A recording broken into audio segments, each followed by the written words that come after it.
and we have a translator with us that she can do it. Okay. السيدات والسادة الأخوات والأخوة الزميلات والزملاء الأفاضل، مساء الخير، مرحبا بكم جميعا. برحب فيكم باللقاء الثاني اللي عم نستضيف فيه حدا من أهم يعني خبراء الوساطة في العالم، وهو كين كلوك. كان أنا دائما بحب أسميه أبو الوساطة في العالم، الجاد فاذر اوف ذا ميديشن. وأنا بعتقد أني كمان أنا بهذا الوصف ما بعطيه حقه كفاية. هو يستحق أكثر من ذلك. هو شخص يعني نذر نفسه للعالم أجمع من أجل أن يزوده بكل ما يملك من خبرة ومعرفة، يشارك كل هاي المعلومات بشكل دائم. كان شارك معنا قبل أسبوعين محتوى مادة اللي بيكفي لو 3 أو 4 محاضرات. كمان اليوم عم بشارك معنا مادة إضافية. بتعلق لقائنا بشكل دائم مع كان حول طرح والنقاش وإدارة الحوار حول القضايا الصعبة.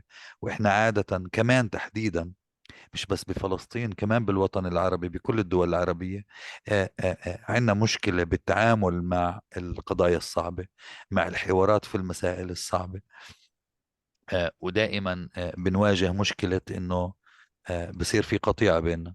آه، إما إنه بنرفع صوتنا على بعض، إما إنه بنوقف النقاش، إما إنه بنستخدم الأيدي أحيانا. يمكن هذا واحدة من الأدوات اللي ممكن تساعدنا من خلال كان وخبرته العالية والمرموقة، إنه يساهم بعرض هاي القضايا، كيف إدارة الحوار كمان اللي بنفع على المستوى الفردي، بنفع على مستوى المجموعات، وكمان بنفع على المستوى الدولي. أهلا وسهلا فيك كان. وبسعدنا أنه تبدأ بمحاضرتك لليلة. تفضل.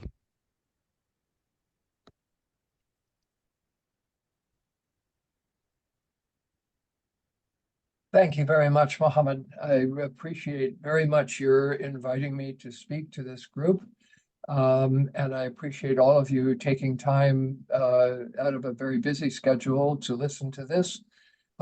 The session is being recorded, and so I'm assuming that those who are unable to make it may be watching.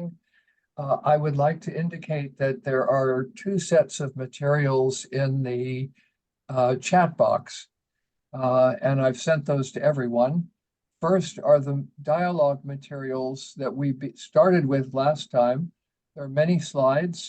And with regard to both sets of materials, these now belong to you. I give them to you. So you can use them however you like.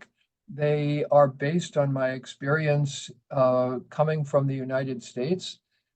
And the experience that you will have had will be very different. So you are welcome to translate them into Arabic if you think they will be useful. You're welcome to change them, update them, make them fit with the culture that you are working with. And you do not have to request my permission to do this. The materials are now yours. You're welcome to share them however you like. The basic idea here is very simple. We want to draw people into relationship with each other based on the meaning of what has happened to them. And the difficulty is that conflicts set people up as adversaries. And so what we can start with is the basic idea that conflict is an enemy creating process. And so what we are interested in doing is trying to figure out how to get people to talk to each other as human beings without assuming that the other one is the enemy. And what we discover is that polarization, especially what we can think of as hyperpolarization, is initially very useful in helping us distinguish the differences, understand the differences between different perspectives. But there are two steps in this process. The first is to understand differences, and the second is to understand similarities. And what we need in order to make decisions and to solve problems is the ability to do both. So in every conflict, we begin by clarifying our differences. But how exactly do we clarify what unites us, what brings us into a kind of common conversation, into the same room, addressing the same problems? What allows us to collaborate and solve problems?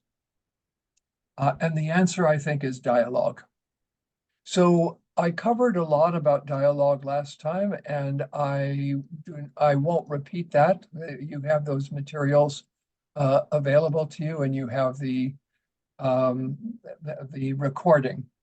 Instead, what I would like to focus on tonight, and we were going to do this for about an hour and a half, I'd like to present initially about some of the difficulties in connection with dialogue.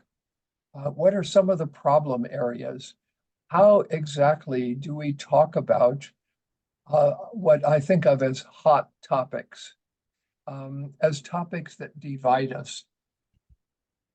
How do we avoid either becoming or having an enemy, even for a short period of time, in order to be able to understand whether it is in fact necessary for us to be on opposite sides of the problem-solving process, or whether it is possible for us instead to create a synthesis, to create a mutual understanding, to create a more complex and subtle understanding of the problem that allows us to work together to try and solve it.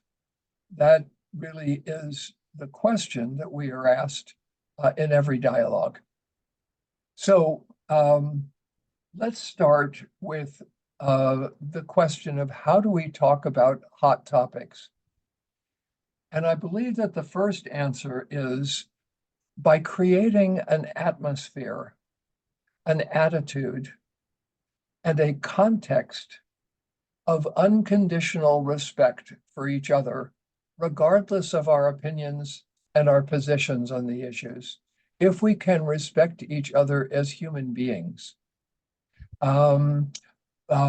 if we can create an environment that is not violent, not insulting, not disrespectful, not undignified, and invite people into that kind of context and atmosphere, people will begin to speak to each other much more, much less defensively and more constructively and creatively. The second point is to make sure that we include people who do not agree with each other. So if we simply have dialogues among people who agree with each other, that's not going to get us very far. We need to invite people into the conversation who disagree. Number three, we then need to reach consensus on a set of ground rules or shared values, or what I call protocols for constructive engagement. What principles and values we want to guide our conversation. One principle would be respectful communication, or might be. There might be any number of different principles. And then dialogues can become, can really take one of three forms. First, there are dialogues that are empathy building. Those are dialogues in which we simply try to understand who the other person is and what motivates them, what their priorities are, what has happened to them, so that we can begin to see that what we have assumed is their hostility may actually simply be an expression of their pain, their sadness, their grief, their anger, whatever it may happen to be. A second possible dialogue is a problem-solving dialogue, where we try to look at the problem as an it rather than as a you. But the problem can include the behaviors of the people who are disagreeing with each other. But behaviors are different from what makes us human beings, from our character as simply members of the same species. And then the third possible way of doing this is to combine those two together, where we begin with empathy and then we move into problem solving. And this is the way that I usually try to design the dialogue process. So what's useful here is to agree to use skilled facilitators in order to keep conversations on track, and skilled mediators who are available to intervene if necessary. But the goal here is to not suppress anyone's experiences, reflections, ideas, beliefs, passions, emotions, and allow people to talk from their heart, from their deepest part within them, about what they have experienced without censoring those comments. And then, as listeners, try to do our best to hear what is actually being said. We can facilitate this process by asking questions that do not have a single correct answer, but invite people to offer their own unique answers to whatever questions we're trying to ask. By coming from a place of curiosity and learning and trying to find the deeper meaning of the issues for each person. And then we want to acknowledge and validate everyone's deepest interests and concerns, their intentions, their experiences. And this is different from acknowledging and validating their positions. Your position may, for example, be that you want me to agree to give you $100. That's a position. An interest is the reason why you want it. And so what we are doing is saying that people have the fundamental reasons which are independent of the things they are asking for, or the things that they are, the basis on which they're acting. And there are a series of others of these, and they're spoken about in the material, so I don't want to spend a lot of time on them now. The point of it is really the creation of an atmosphere that is respectful and curious about what is actually taking place. And then the next piece of this is to figure out how to design the questions that you are going to ask in order to be able to make this process work. So in your materials, the first set of materials on dialogue, there is something that I call 50 questions for political arguments. And I'd like to actually begin with those. And if I can, I would like to see if I can share the screen and bring these up. Okay, so that you can all see these. All right, here are 50 questions for political arguments. And here's the first one. What life experiences have you had that have led you to feel so passionately about this issue? We're not asking people what their beliefs are, what they think, what's wrong with the other side. We're asking them what their life has been to tell us a story. And out of the story comes the capacity for empathy on the part of the listener. Number two, where do your beliefs come from? From your family, faith, culture, work? What do you think your beliefs might be if you had been born into a different family, religion, race, gender, class, or time? What's at the heart of this issue for you as an individual? Why do you care so much about it? And notice that these are many of these are applicable not only to political conversations, but to a wide range of conversations about any number of issues.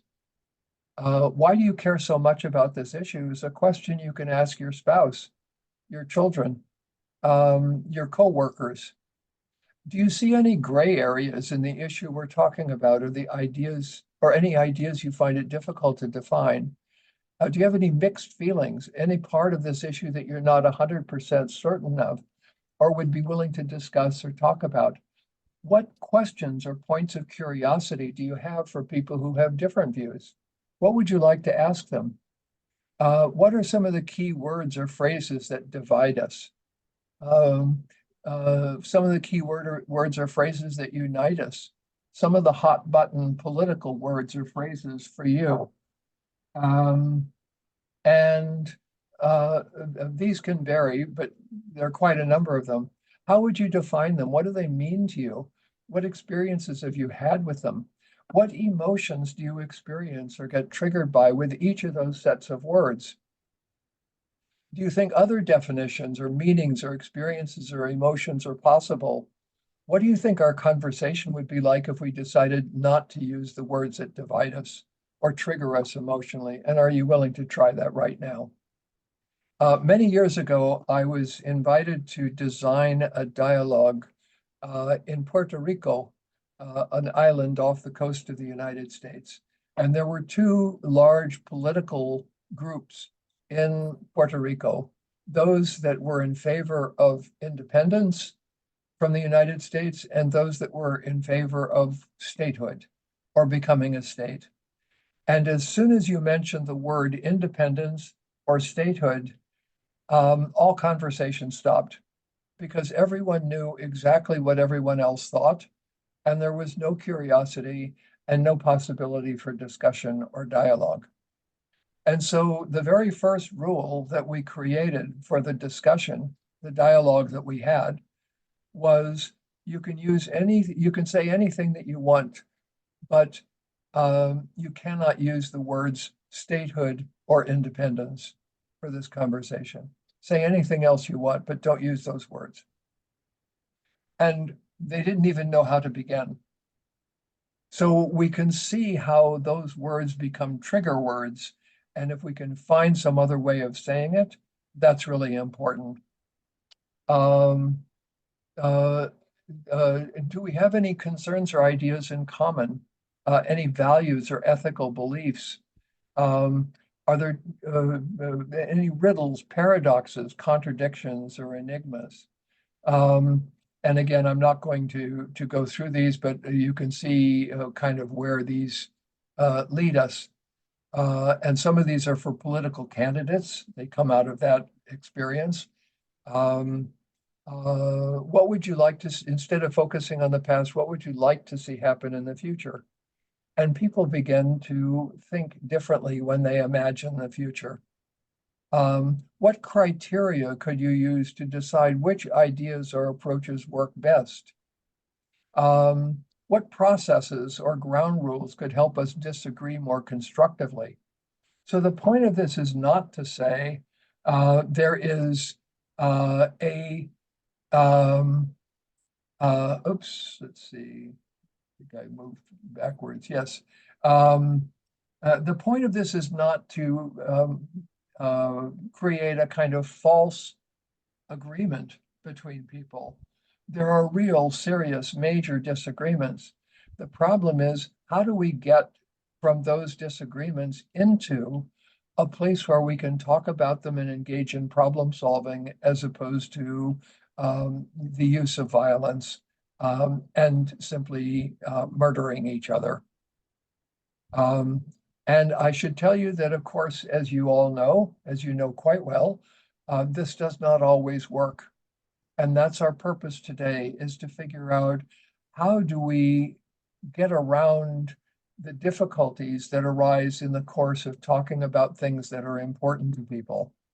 And each of these questions is a possible way around an obstacle that may be created out of our disagreements. Each one is a possible way. And I have to tell you, all these questions, I have made these up. They're not written anywhere except here that I know of. And where do they come out of? They come out of my experience of being stuck and trying to figure out some way out. So here's the way that that works. Every conflict begins with impasse. People are stuck. They have no idea which way to go. And it can be a very small conflict, or it can be a very large one. And I've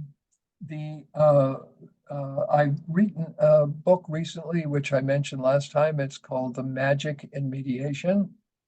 And the subtitle is A Search for Symmetries, Metaphors, and Scale-Free Practices. And what scale-free practices means is ways of taking what works at a very, very small level and scaling it up to a very large scale, and vice versa. And so each one of these questions is one that worked for somebody, but there's no way of predicting in advance what's going to work for who.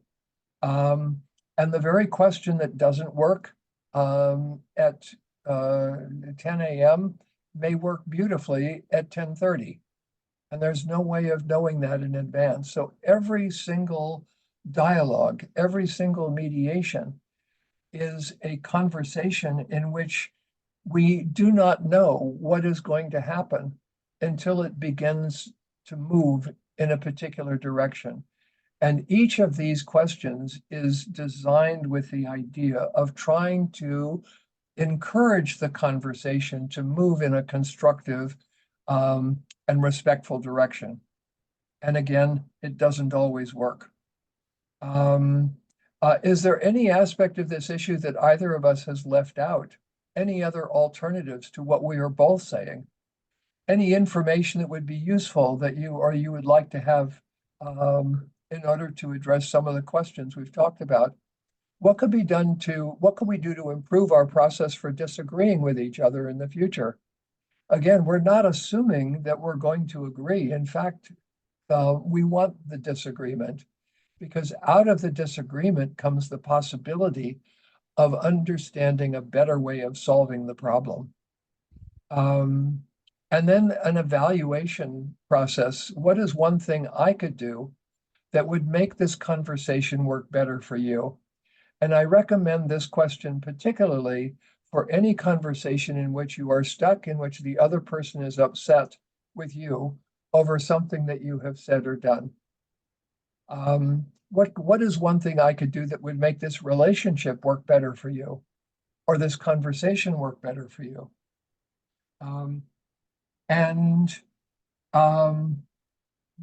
This is an aspect of many of the mediation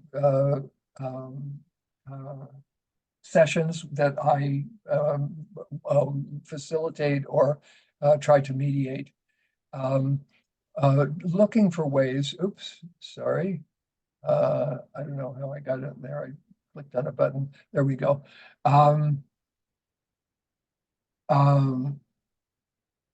So what we're looking for are ways of disarming the defensive response that assumes that you are the enemy. That is, refusing to be an enemy for the purposes, at least, of this conversation.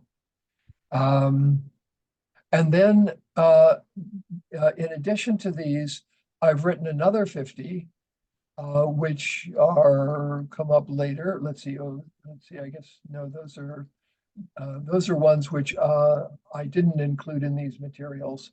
Um, the let me just actually go.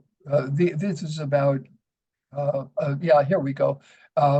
50 questions for Middle East dialogues. And these are ones that I have to begin by saying it is almost impossible even to imagine with what is taking place right now in Gaza, the possibility of any form of dialogue taking place. There is a question that is asked by one of the authors who writes about sort of what it is like to be in a situation of war, and asks the question, how do you not die of rage?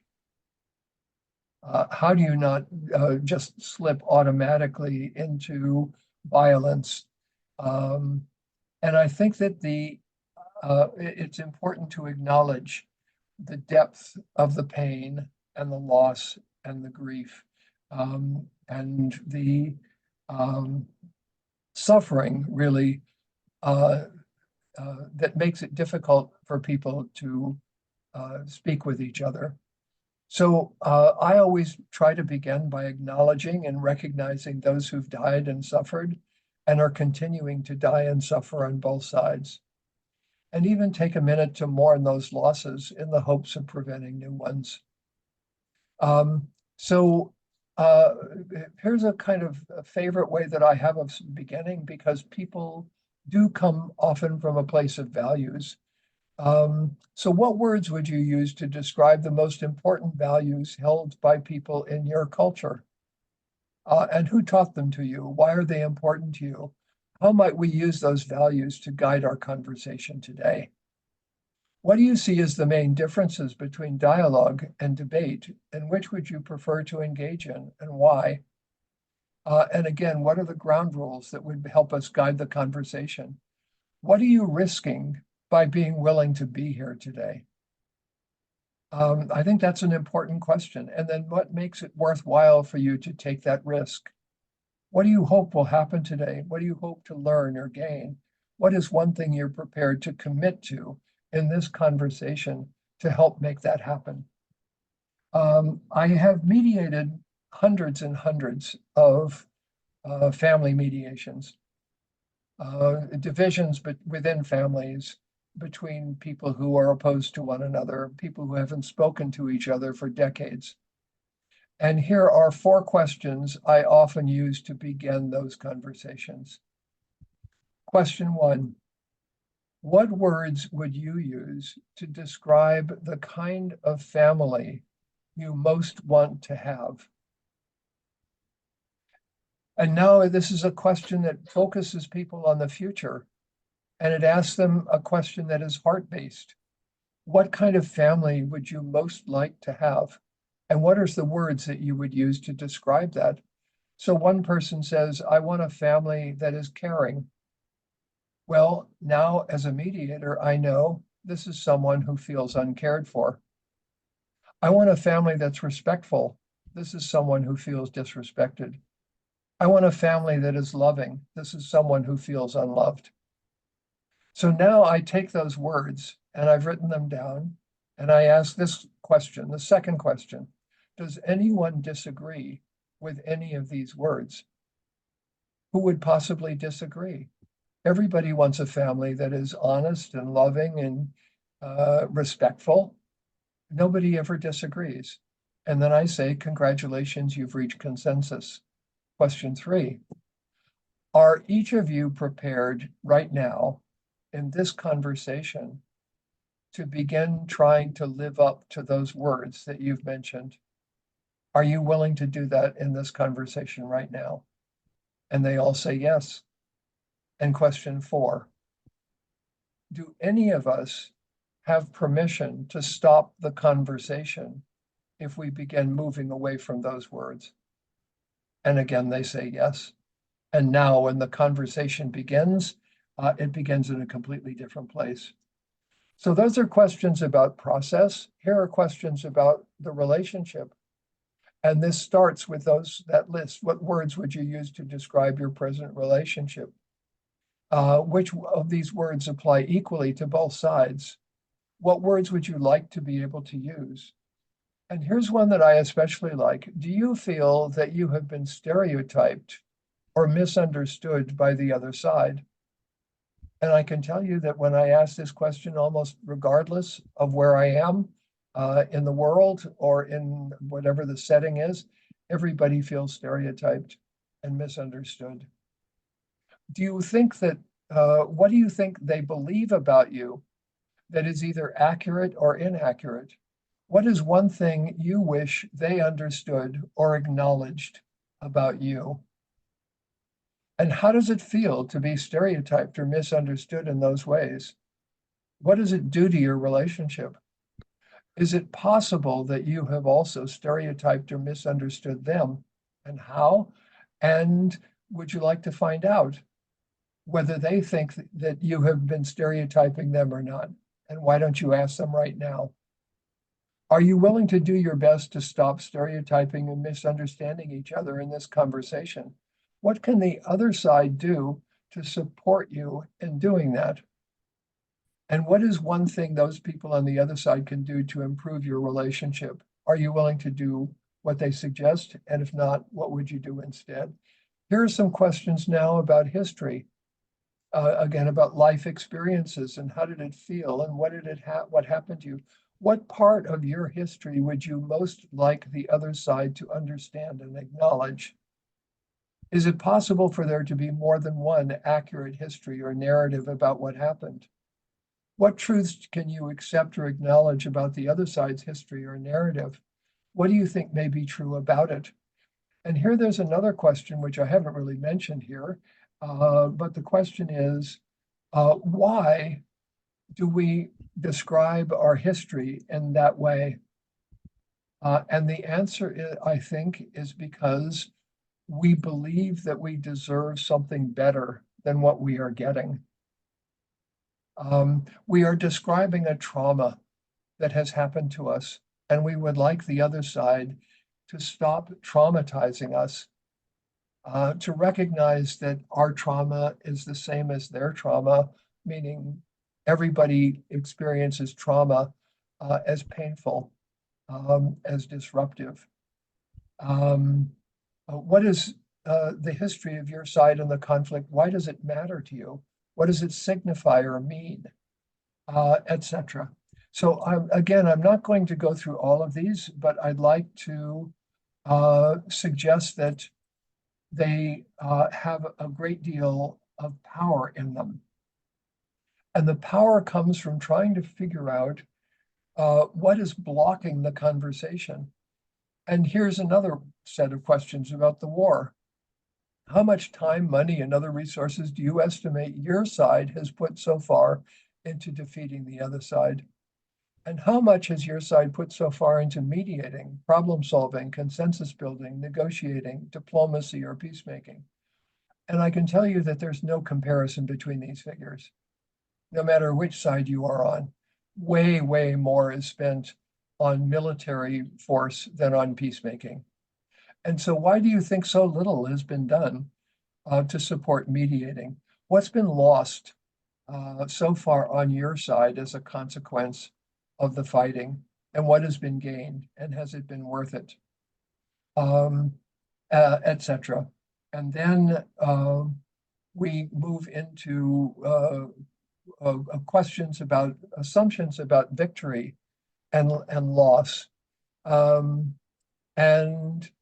what it would look like to win or to lose, and then into an evaluation of one lesson you've learned from this conversation, one thing that you would like to ask the other side or others to do to encourage mediating, problem solving, etc., and one thing that you would be willing to do. And then try to figure out what worked or what didn't work in the conversation, and move on. So the purpose of these questions is to suggest that it is possible for people, even in extreme situations, to come together. And I don't believe that I have fully articulated all of the questions that should be asked or could be asked. I stopped at 50 in both cases. And I also come from a place of living outside the war. It is a place of privilege. And I recognize that that is the case. Out of that privilege comes the ability, hopefully, to think about it in a slightly different way and see whether it isn't possible to make a difference, in part by simply reframing the way that we respond when we are confronted with violence. Let me give a small scale example about this reframing. If you are in a conflict with someone and they insult you, let's say, for example, the other person says, "You are lying." What do you say in response? Well, the first and automatic response ordinarily is, "No, I'm not, and you are lying yourself," or something like that. But here's a different response. Here's a reframe of that. "You are lying?" Question. What truth do you know that is not included in what I just said? Because isn't that what the accusation of lying really is? It's saying, I have had an experience and you haven't described it. You've described something that doesn't feel real to me, and therefore you are lying. Now, sometimes people are lying, and that requires a somewhat different response. But here's the point, I think, for our purposes. Um, the uh, uh, even the lie that people tell contains a truth, which is the truth of the need to lie. And therefore, that truth becomes a possible way of expanding the dialogue if we can figure out how to approach it without slipping into the creation of defensiveness or counterattack. So what I'd like to do now is to shift to a different set of materials and look at what we do when things get difficult. In other words, how we can respond constructively to the ways in which we create enemies and stereotypes and demonizations and war and revenge. So here are the materials. Once again, I will, let's see, I push this down here. So let me share my screen again. And here, these are the new materials which I created. I want to say that I created these materials partly as a result of a question I received from Jubran Saeed, who is, I don't know if Jubran, if you are here, but he asked some very useful questions regarding sort of what do we do when things get difficult. So Can Jubran with us, I think. Jubran is here. Yeah. Well, thank you very much, Jubran. Your questions were excellent, and I'm going to do my best to try to answer some of them. So here's the first question. What is an enemy? Here are some quotations about an enemy. Henry Wadsworth Longfellow, if we could read the secret history of our enemies, we would find in each man's life a sorrow and a suffering enough to disarm all hostility. Arundhati Roy, brilliant Indian novelist. When we are violent to our enemies, we do violence to ourselves. When we brutalize others, we brutalize ourselves, and eventually we run the risk of becoming our oppressors. And this, of course, as we know, is exactly what happens, how oppression replicates itself. So let's take a look at this and see how we move in a different direction. Stanislav Lech, the face of the enemy frightens me only when I see how much it resembles mine.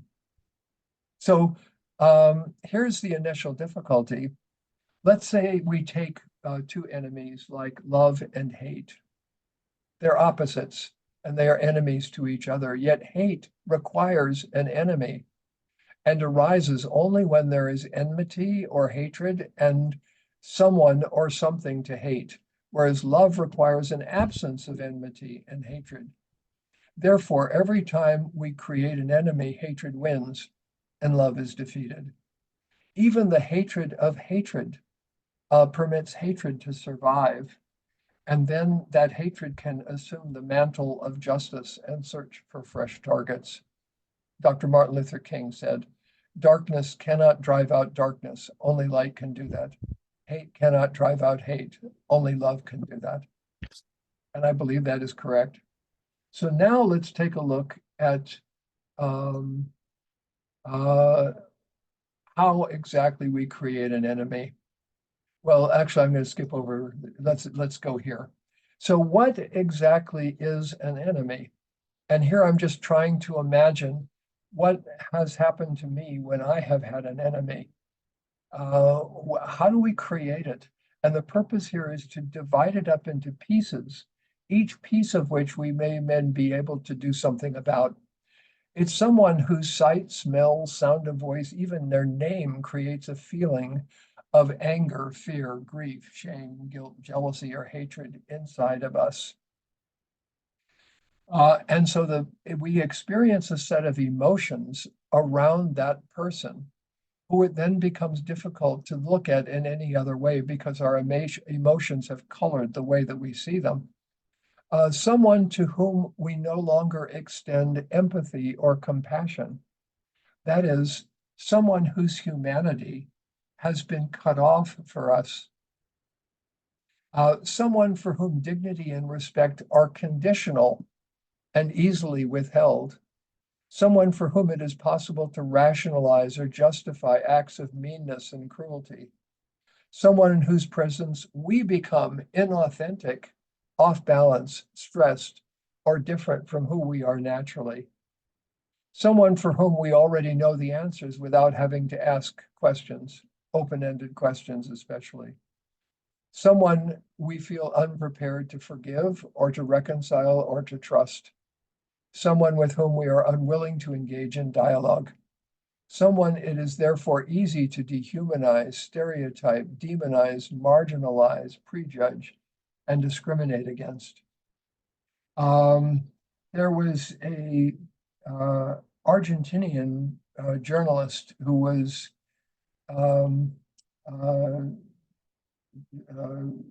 captured and tortured by the Argentinian junta that had taken over Argentina many years ago. And he wrote something very powerful. What he said was how easy it is to kill someone you never who you never bothered to imagine alive.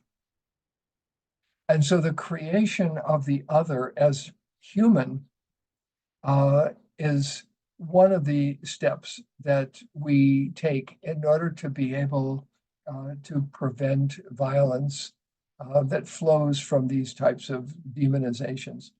Someone you wall off inside yourself, creating a part of you that is alienated from itself, because that's one that you no longer seek to understand. Someone who stimulates stress or negative emotions inside you, creating a part of you that is saturated with negative emotions and energy, and someone for whom you cannot experience love, generosity, gratitude, or kindness. And to me, these are the things that characterize an enemy. And I think we could go on, but I wanted to stop there. So now, how exactly do we create an enemy? And here, I think, are the 10 steps that I feel people go through, having looked again at very small scale conflicts and also very large scale conflicts between nation states or between individuals. I or we am or are decent, reasonable, and nice. I therefore do not deserve to be treated badly. If someone treats me badly or us badly, it therefore cannot be because of something I did. The hostility that they directed against me is therefore imbalanced, disproportionate, unfair, and unjust, and I did nothing to deserve it. The only reason why they would engage in such hostile behavior against me must therefore be that they are cruel, insane, immoral, and or evil. And if they are cruel, insane, immoral, or evil, then I am justified in using hostility in response.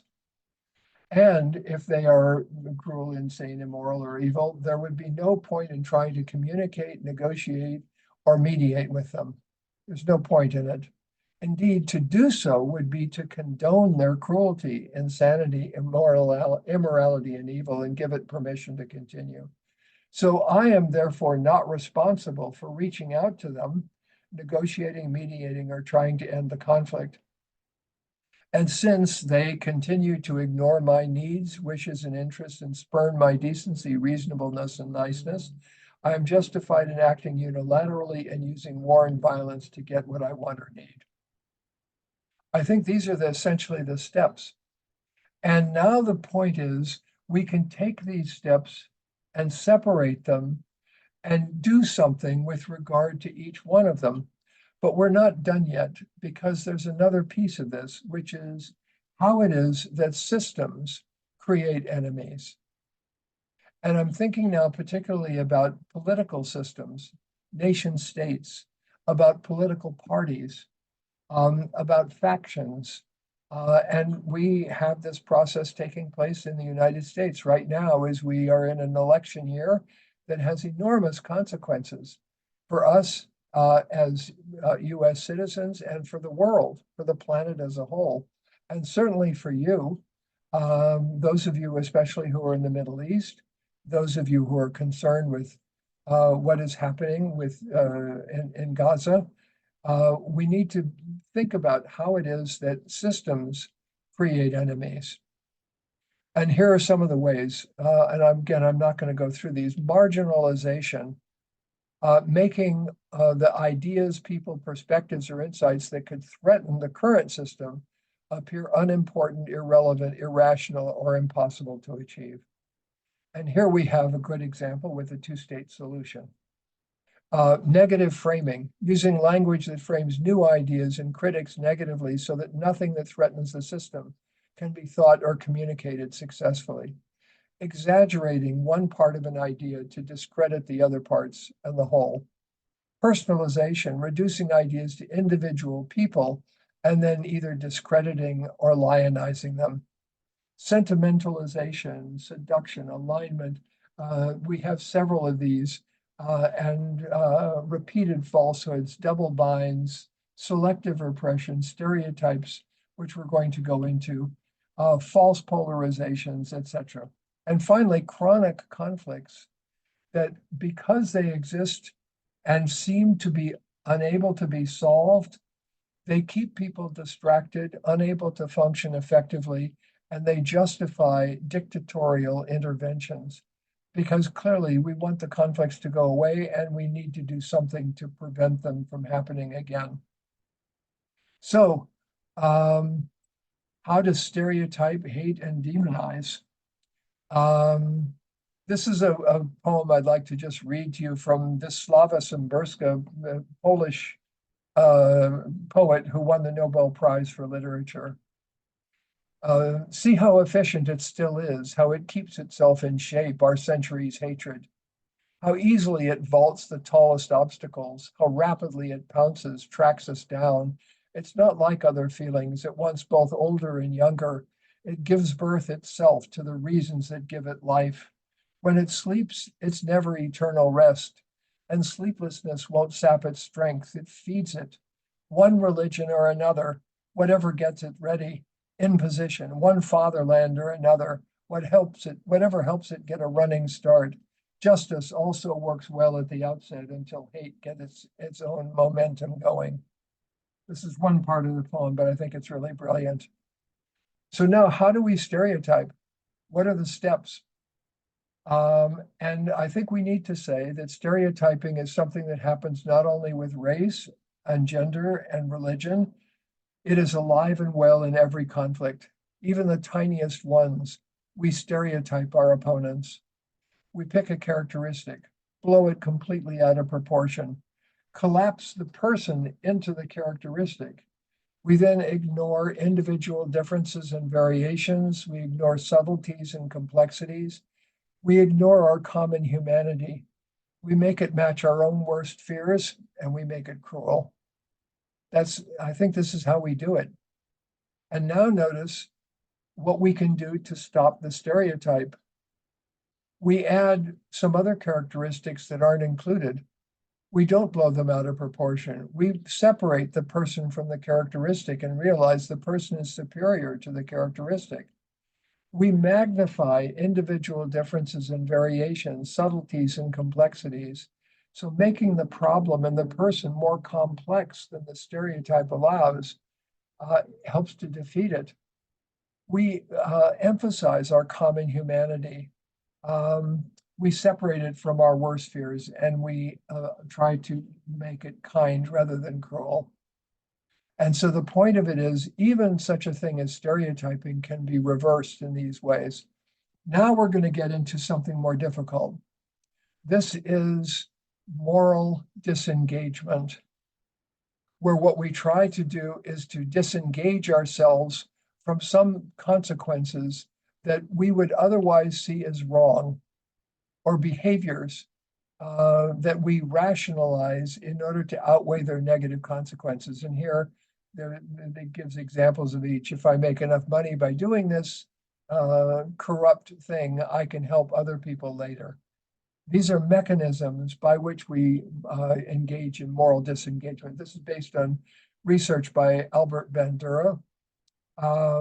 Obscuring or lessening personal responsibility. I just did what I was told. Denying the seriousness. Oh, it was only a small thing. Blaming, dehumanizing, or derogating the victim. Served him right. Demonizing the perpetrator. He's not human. Magnifying or exaggerating the harm, etc. Even distancing or separating ourselves from both sides. And here are some moral rationalizations. He did it first. All I did was, he's worse than I am. She made me do it. Everyone is doing it. What I did wasn't that bad, etc. She was asking for it. All of these come out of Albert Bandura's research. And now if we take a look at the elements of demonization, these were contributed by Kurt and Katie Spillman. There is an assumption, these are worth looking at. There's an assumption of injurious intention. That is, they meant to cause the harm that we experienced. They intended for us to suffer. Distrust. Every idea or statement made by them is wrong or proposed for dishonest reasons. And the difficulty is, each of these things may in fact be true. But the difficulty is, can we create an alternative reality in which they cease being true? The externalization of guilt. Everything bad or wrong is their fault. Attribution of evil. Zero-sum interest is a very big one. That is, whatever benefits them harms us and vice versa. And this is very common let's see. Lubna, you have a question, I can see. Actually, yeah, let's take that now, and I'll come to the rest of this later. Did you have a question that you would like to ask? Or maybe, I wonder, is it in the chat? Maybe not. No. If Lubna, it is, maybe we'll keep all the questions okay, after you great. finish your So, presentation. Thank you.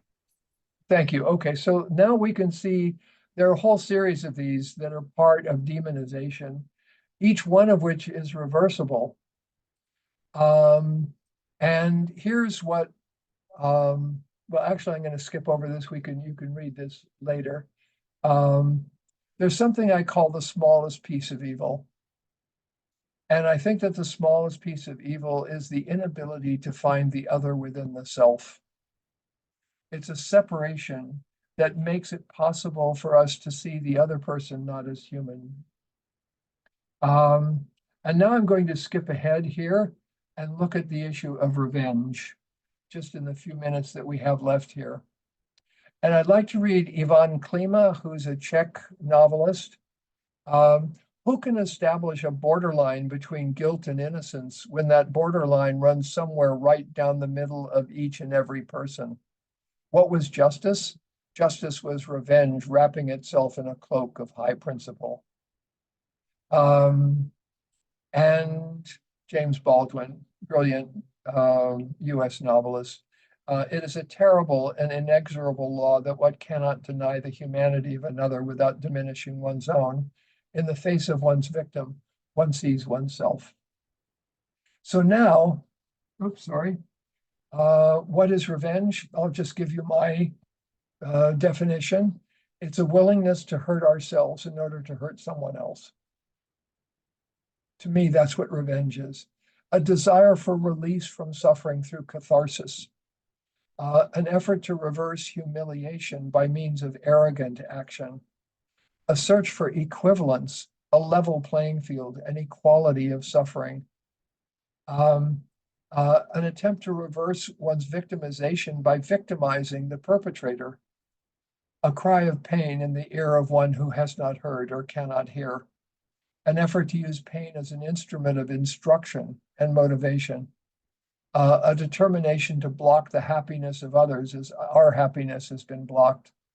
A continuation of intimacy by negative means. A binding of our life to the life of the one who hurt us. The pleasure of self-abasement, which we externalize and transfer to others. A desire to punish another or retaliate for our own loss of innocence or the disappointment that was caused by our own false expectations, and a wish to communicate, not through words, but through action, what it felt like to be hurt or treated badly. But now I'd like to show us that there are actually multiple forms of justice that are possible. We start with revenge at the bottom of this chart, and then comes retributive justice, retribution. Then comes reparative justice, which is an effort to try to repair the damage, which is what a large part of mediation is. And finally comes restorative justice. And restorative justice is very common in indigenous communities, among the Maori in New Zealand, Aboriginal people in Australia, Native American communities in the US, and First Nation people in Canada. And notice that this corresponds to forms of power: power against, power over, power through, and power with. And these correspond to forms of decision-making, from announcement or notification or even consultation to delegation, consensus, and unanimity. These three in the upper left quadrant are the ones that we want to aim for, these forms of justice. And so what we are really trying to figure out is how do we move from revenge into a restorative justice type of solution. In order to do that, we have to figure out why people seek revenge. And here, this is just a repetition of some of the points that I made earlier. And here are the reasons to not seek revenge. What happens to you when you seek revenge? That it cuts both ways.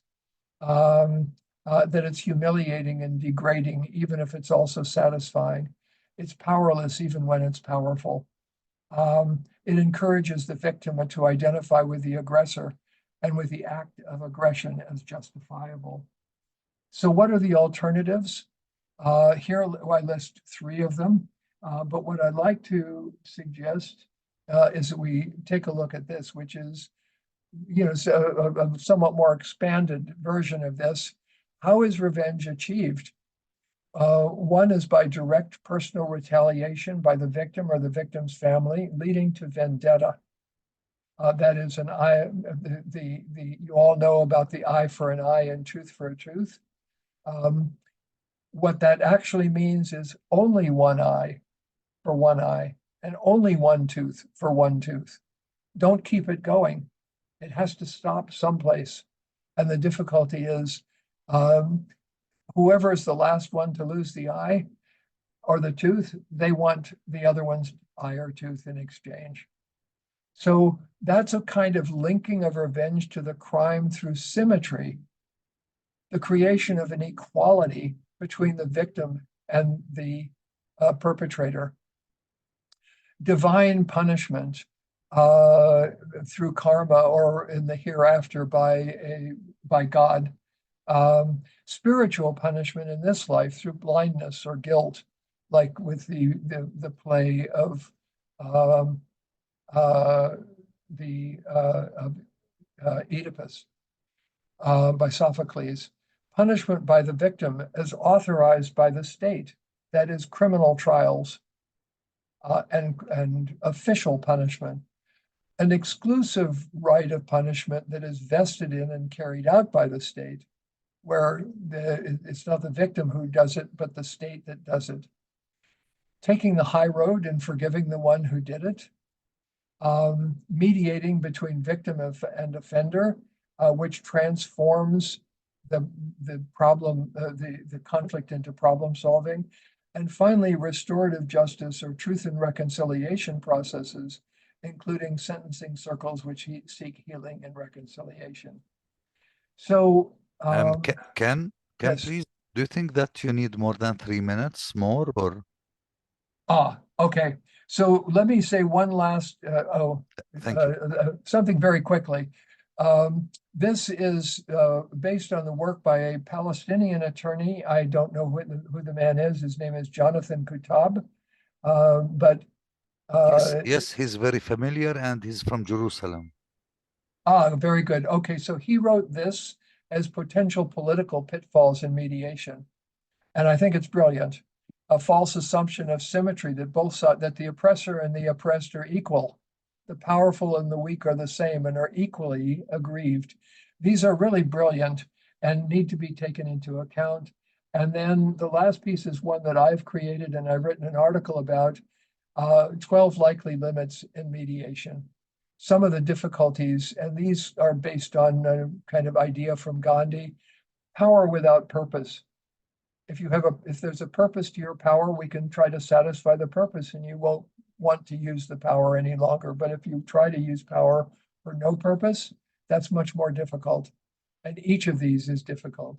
Including in these is revenge without self-interest, trauma without meaning, bias without perception, politics without principle, domination without dialogue.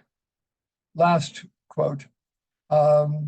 This is from another Hungarian novelist, Sandor Marai. As long as you are crying out for vengeance, your enemy is gleefully rubbing his hands together because vengeance is desire too. Vengeance is dependency. But there comes a day when you wake, rub your eyes, give a yawn, and suddenly discover that you don't want anything. You could bump into him in the street and it wouldn't matter to you. Now you no longer want vengeance, no vengeance at all, and you discover what real vengeance is, the only perfect form of vengeance, which is there is nothing that you want from him. You wish him no harm, but no good either. He cannot hurt you anymore. This is more appropriate to individual cases than it is to political ones, but I wanted to add it. Last piece, this is a drawing I just found from a 13-year-old Slovenian girl who won a prize for this in Slovenia, and I thought it was quite beautiful. But this is what dialogue does. It's a way of knitting peace. And there we go. That's the presentation. There's a lot there, and I'm hoping that you will revise this. And someone asked to make it, if we can make this available by email, but there is a download link in the chat. So if you go in the chat, you will find a download link for each of the sets of slides. Questions, comments, vigorous. Yes. Do we have time for that, Mohammed? Yes, I think we have around 20 minutes. I'll go to the Arabic. Well, طيب كان شكرا جزيلا. كانت محاضرة قيمة جدا كالعادة. يعني لما بنكون مع كان دائما في شيء جديد، في شيء مختلف.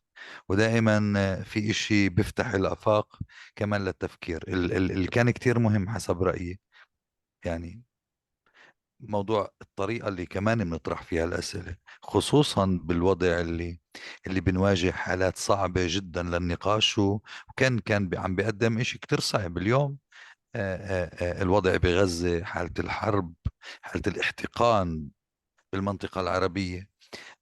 قديش ممكن نقدر نحكي مع الآخر، قديش الآخر ممكن يحكي معنا، كيف ممكن نسمع بعض. هذه مجموعة الأسئلة اللي انحطت، أنا حسب رأيي مجموعة قيمة جدا اللي لازم نتعامل معها.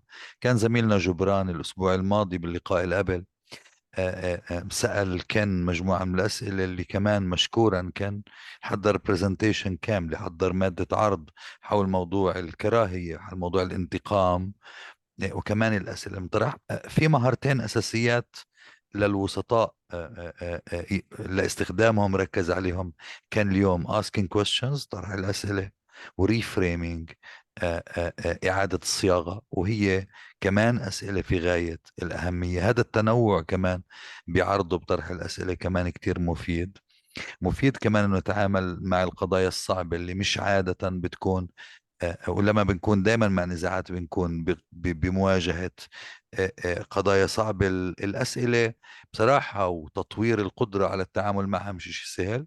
أنا يعني كنت باخذ وقت أكثر من هيك أعلق على المحتوى للمادة العرض اللي قدمها. كان اليوم بس أنا بدي أترك المجال بحدود 15 دقيقة لكل زميلات والزملاء إذا عندهم أي أسئلة أو عندهم أي مداخلات. كتير مهم إنه قديش بنقدر يكونوا في إطار وفي صلب القضايا اللي عرضها بمادة العرض تبعته، كان سواء بمحاضرة اليوم أو باللي كانوا معنا كمان بالمحاضرة قبل أسبوعين.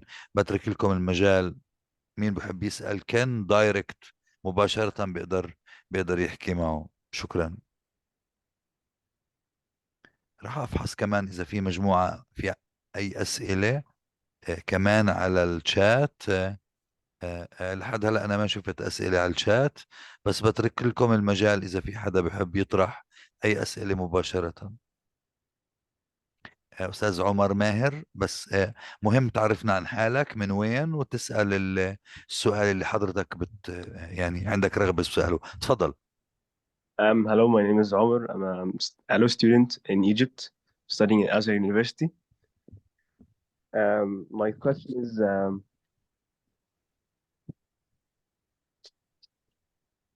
first of all, I'm very thankful for the meeting, for Dr. Kenneth, and I would ask him, do you believe that a one conversation or a dialogue can reach a dead end, and what are the reasons for the reaching a dead end in the dialogue?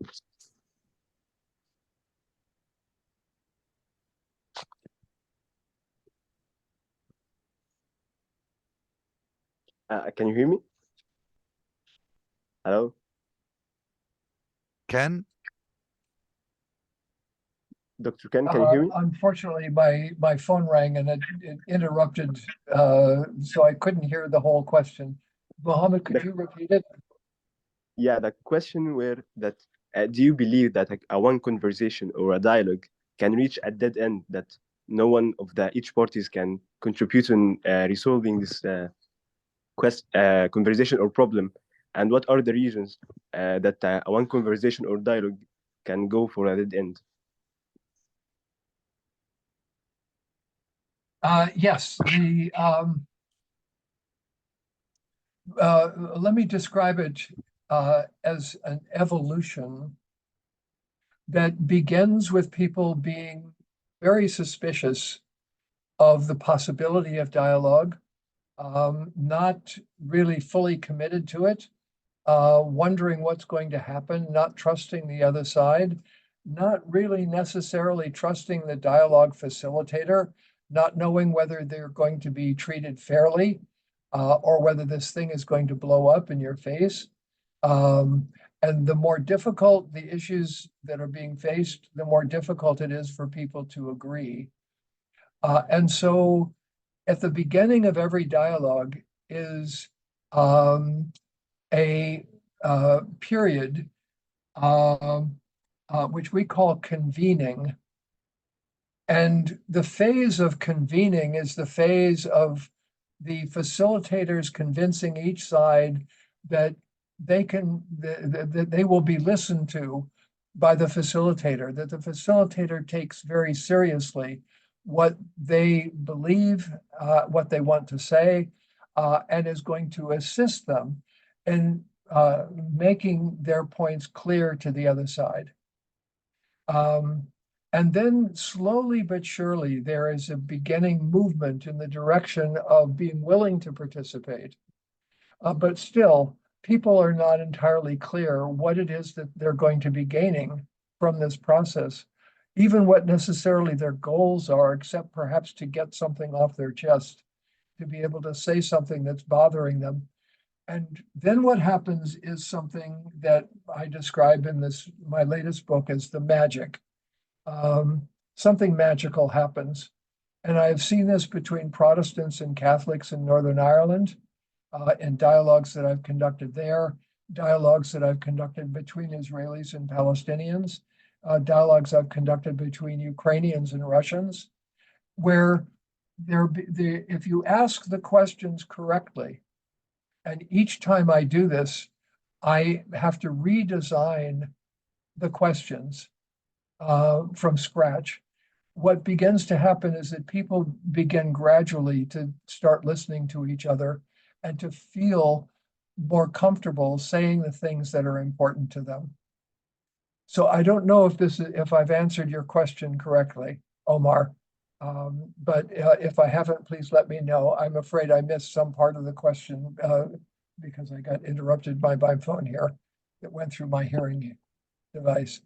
But I'm hoping that I got your question correct. Yes, Doctor, thank you. Thank you so much. Thank you.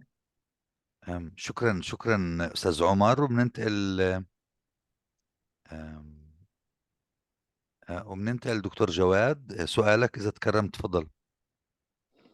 أولا السلام عليكم، يعطيكم العافية. سؤالي يتمحور حول إذا كان الوسيط أو الميسر منحاز لطرف على حساب طرف، من وجهة نظركم وخبرتكم في مجال الحوار، ما هي العوامل التي يجب أن نتبعها لكي نصل إلى حوار في ظل ذلك؟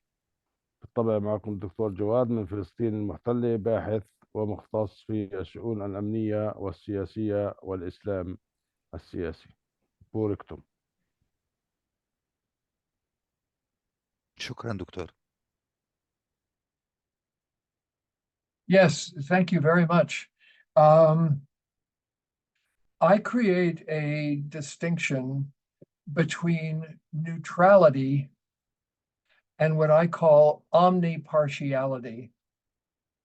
And by omnipartiality, neutrality means you're not on any one side.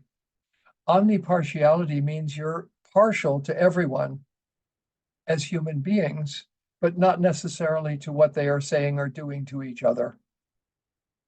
And so my goal is for each person who I'm working with to feel that I understand what they are trying to say and I can experience it within myself.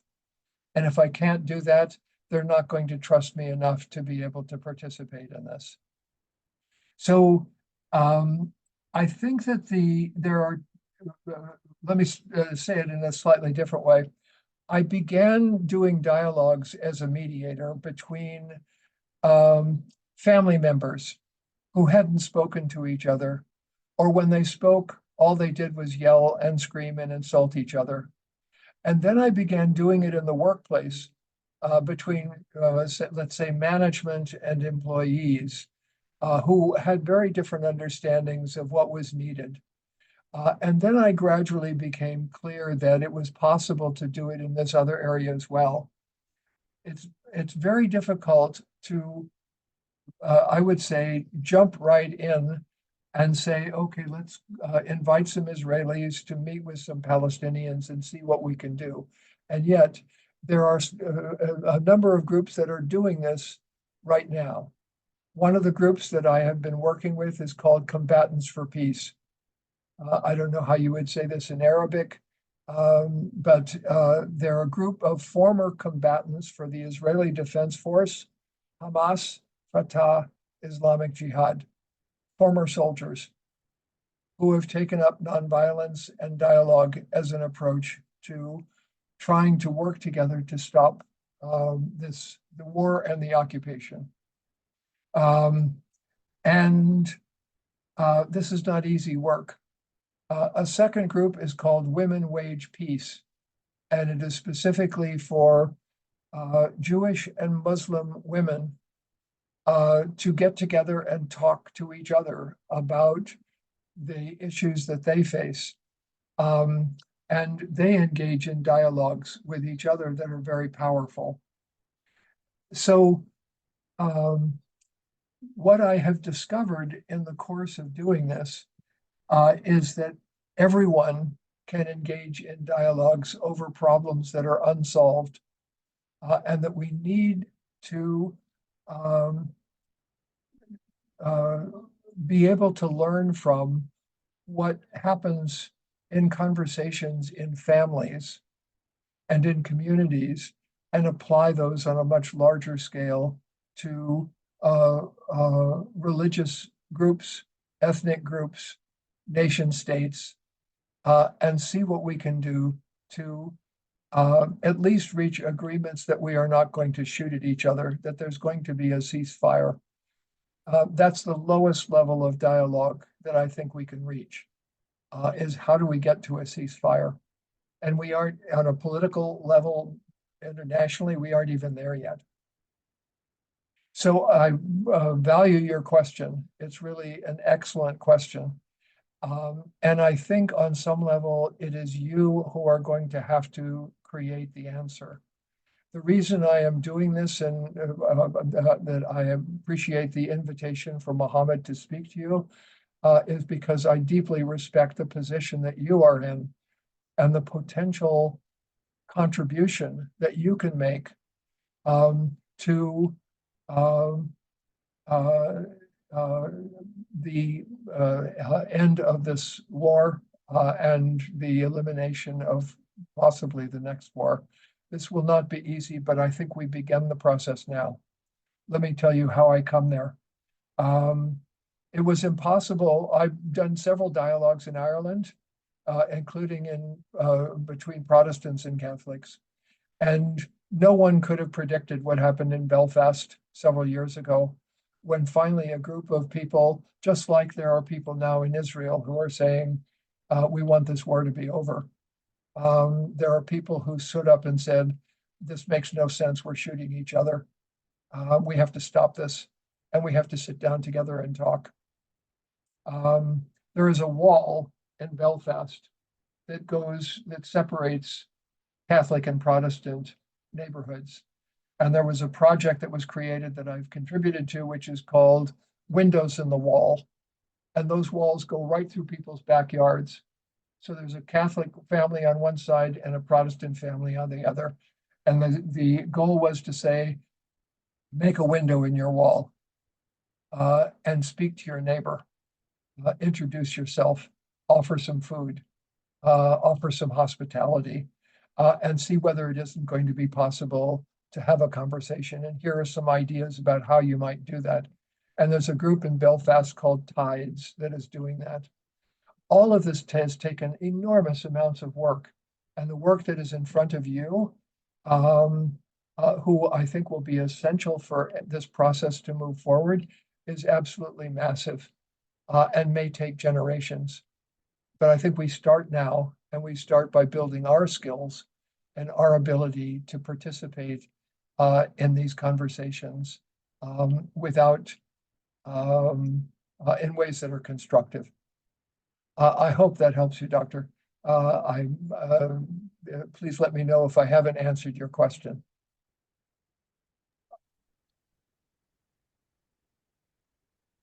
بهذا الوقت لحد ما منار إذا بتسمحي، في عنا سؤال على الشات إذا بتاخديه على طول للإنجليزي. ويمكن كمان هذا السؤال اللي بنختم فيه لقائنا اليوم. الجواب كان كتير مهم، كان للدكتور جواد. I um, see one in English. is That there? Let me check. Yeah.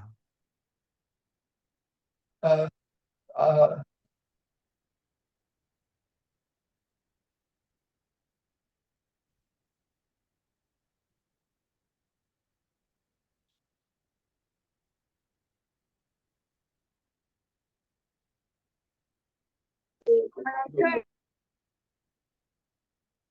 You are reading it, Ken.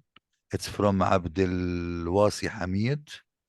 From my modest experience in mediation and solve the differences to these principles, recognize the confidence of the parties in leadership, knowledge of the disputes between the parties, hear and understand what is complained by each party, select the main dispute points, choose mutant people to talk and talk to them, choose the right time, avoid sensitive subjects of imprisonment and positive spoken in themes of the parties to the parties, respect everyone and equality access to settlement and convince them maintain the information and secrets of the parties, held sessions in specific places, okay, etc. Yeah, it's from lawyer Abdel Jawad Hamid from Yemen. and, Yeah, it's in uh, English and in Arabic. Please, Ken. yes, thank you, Abdul. I think you have it exactly right. These are the things that we need to do. And notice that what is taking place in what you have described is an effort to get each side to act towards the other as they would act towards themselves, if I can put it this way. And I think I might have mentioned this last time. Every political conflict and most conflicts in general are conflicts between of us versus them. And the reality is there is no them. There's just us. And once we begin with that assumption, then the question is, how do we prevent them from making us into a them? And how do we prevent ourselves from making them the enemy and turn them into an us? And the answer is through dialogue, by discovering through conversation what it is that people feel and think, what they've experienced, what their life has been like, what they have been through, and to respect that and to acknowledge that and to provide opportunities for people to exchange that information with each other. So I realize now we've reached the end of our hour and a half. Yes. And I want to encourage you to try this. For those of you who have not mediated, I want to recommend that you get training in mediation. I'm assuming that ACT offers trainings for people, and that you continue to have these meetings to develop your skills in a variety of areas. Dialogue is just one of them, but it's a critical skill that spreads across the whole field of conflict resolution and peacemaking. So I wish you great success in what you do. And I think that it will take an enormous and concerted effort to move us forward. But that's what the goal of these sessions is. And I think the goal of ACT is to try to help us acquire the skills that are needed in order to make that leap. So thank you, Mohammed, very deeply. I want to thank you for inviting me to be a part of this. شكرا كان. ودائما ولا مرة أنا بتذكر إنه أنا أو أي حدا تاني دعا كان وكان رفض هاي الدعوة. شكرا لكل الوقت اللي أنت عم بتحطه لكل المهتمين بالوساطة وتوسيع هذا المجال في العالم كلياته. شكرا للدور اللي انت عم تعمله. احنا عم بنحضر بالتأكيد الفترة هاي لدورة بالوساطة، وبنحب كتير انه نستضيفك كمان كمتحدث في واحدة من اللقاءات اللي رح تكون خلال هذه الدورة، لانه دايما لما كان موجود في فرصة كلياتنا نتعلم. سعيدين دايما بانك معنا. كان يعطيك دايما الصحة والعطاء المتجدد دائما. لكل ضيوفنا اللي كانوا معنا، أنا متأكد أنا شخصيا كثير تعلمت، كثير استفدت من هذا اللقاء، وما عندي أدنى شك بأنه كمان الكل كمان كان عنده فرصة يتعلم ويستفيد من هذا اللقاء. بنشكرك كثير، بنتمنى لك بداية يوم سعيد مليء بالحيوية والنشاط. وللناس اللي بالمنطقة العربية بنتمنى لكم نوما هنيئا يعني. فتصبحوا على خير جميعا، بكل حب وبخير. بنشوفكم بلقاءات قادمة إن شاء الله. يعطيكم العافية. شكرا. ثانك يو دكتور كين، شكرا دكتور محمد. شكرا وسيم حبيبنا. فهو يعطيك العافية.